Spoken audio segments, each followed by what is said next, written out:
इस कार्यक्रम की अध्यक्षता कर रहे जनाब मोहम्मद महबूब खान साहब, मोहम्मद इरशाद साहब, महबूब खान साहब, मुस्तफ़ा अंसारी साहब, कौसर अंसारी साहब, साकिब अंसारी साहब, अब्दुल वाजिद अली अंसारी, मोहम्मद आबिद अंसारी साहब, तौफीक अंसारी साहब, मोहम्मद नसीर अख्तर साहब, मुश्ताक अंसारी साहब, सरवर अंसारी साहब, गुलाम मुर्तजा साहब, साजिद अंसारी साहब, तनवीर आलम साहब, मोहम्मद गफूर अंसारी साहब, मोहम्मद फिरोज अंसारी साहब, अल्लाह रखा शहबाज खान साहब, दानिश खान साहब, मनीर अंसारी साहब, तफाजुल अंसारी साहब, शमशेर खान साहब, मुर्तजा खान साहब। मंचासीन हमारे सीतामढ़ी जिला के क्रांतिकारी जिला अध्यक्ष जहांगीर आलम साहब,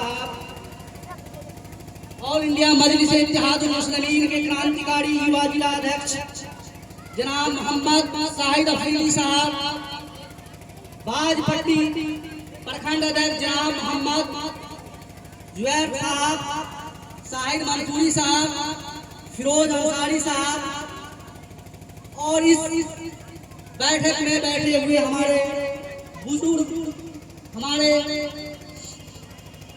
युवा साथी और अपने घर में बैठकर सुन रही हमारी माँ पर्दा नशी माँ बहनें, अस्सलाम वालेकुम।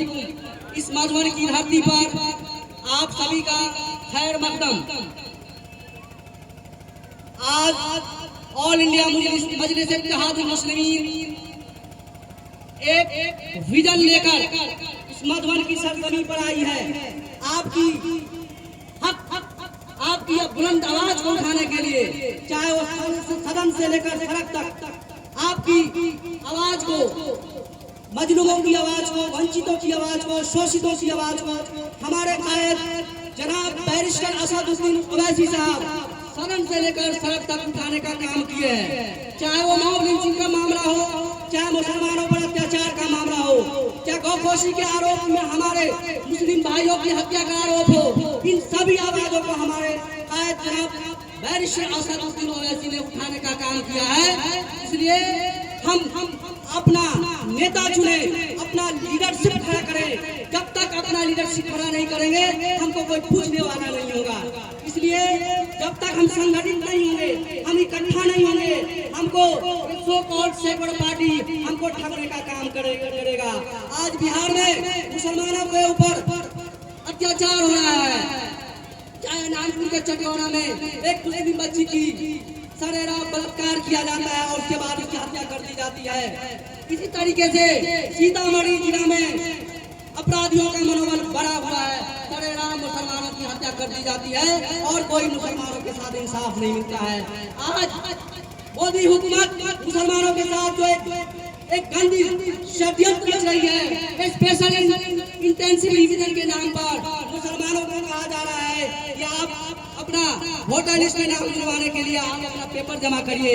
ये कैसा अन्याय है हम लोगों के साथ, ये स्पेशल इंटेंसिव रिवीजन के साथ कि जो आदमी का जन्म प्रमाण पत्र नहीं होगा उनका नाम, ये स्पेशल इंटेंसिव जो रिवीजन जो मोदी सरकार के कहने पर इलेक्शन कमीशन ऑफ इंडिया ने दिलाया है, जो हमारी नागरिकता को डिटर्मिनेशन कर रहा है। इलेक्शन कमीशन कौन होता है? हमारी सिटीजनशिप को डिटर्मिनेशन करने का। ये तो मिनिस्ट्री ऑफ होम अफेयर्स का काम है कि नागरिकता किसको दे किसको न दे। इलेक्शन कमीशन ऑफ इंडिया का काम है चुनाव कराना, निष्पक्ष चुनाव कराना उनका दायित्व है।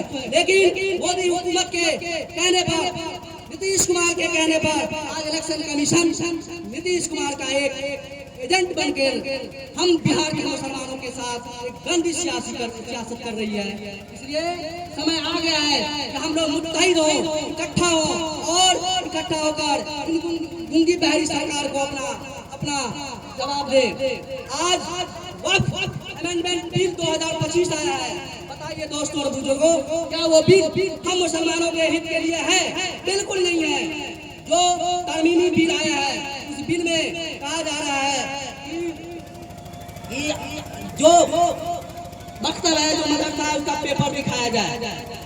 ये भारत का संविधान आर्टिकल 14 कहता है इक्वलिटी बिफोर ऑफ लॉ, कानून की नजर में हम सभी समान हैं। आर्टिकल 29 भारत का संविधान ये कहता है कि हर माइनॉरिटी को, अल्पसंख्यकों को, अकलियतों को अपने धार्मिक संस्थानों को खोलने की आजादी है, चाहे वो मंदिर हो, मस्जिद हो। जो बिल मोदी हुकूमत ने लाया है वक्फ अमेंडमेंट बिल, वो बिल संसद में पास हो गया। वो देन माननीय मुख्यमंत्री बिहार नीतीश कुमार की वजह से पास हो गया, और इसलिए वो बिल पास हो जाने से हमारी मस्जिदें, हमारी खानकाहें, हमारे जो इबादतगाहें हैं छीनी जाएंगी। दोस्तों आप बताइए, एक समय आएगा कि आप जनाजे के लिए जमीनें खरीदनी होगी। आप ऐसी स्थिति में ऐसे कायद को मजबूत कीजिए जो हमारी आवाज को बुलंद करे, हमारी आवाज को बिहार की असेंबली में उठाने का काम करे।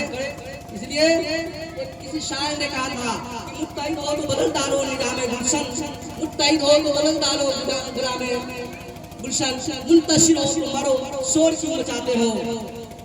अब मैं बात करना चाहता हूँ ऑल इंडिया मजलिस इत्तेहादुल मुस्लिमीन की सदस्यता पूरे बाजपट्टी विधानसभा सहित सीतामढ़ी जिला के 8 विधानसभा में ये हमारा कारवां अगर तरह आगे की तरफ चल रहा है। चाहे बाजपट्टी विधानसभा में मुन्ना मंसूरी को ऑल इंडिया मजलिस इत्तेहादुल मुस्लिमीन की तरफ से बाजपट्टी विधानसभा का विधायक कैंडिडेट घोषित किया गया है।